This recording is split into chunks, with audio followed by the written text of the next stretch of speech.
अरे चाल हवा क मछरिया भुजिया क भात रे। चाल हवा क मछरिया भुजिया क भात रे।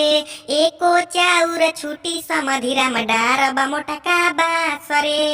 एको चाउर छुटी समधिराम डारबा मोटका बाँस रे। अरे पूरी खैल तरकारी खैल खैल समधि पनीर हो।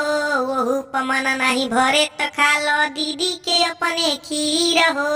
गरई क मछरिया यारावा क भात रे। गरई क मछरिया यारावा क भात रे।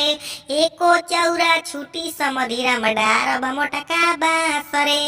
एको चौरा छुटी समधि डारबा मोटका बाँस रे। अरे मुर्गा खैल अंडा खैल खैल तू अमलेट हो। छेना रसगुल्ला खैल भर भर प्लेट हो। सिधरी क मछरिया मंसूरिया क भात रे। सिधरी क मछरिया मंसूरिया क भात रे। एको चाउर छुटी समधि डारबा मोटका बाँस रे। एको चौरा छुटी समधि डारबा मोटका बाँस रे। चाल हवा क मछरिया भुजिया क भात रे।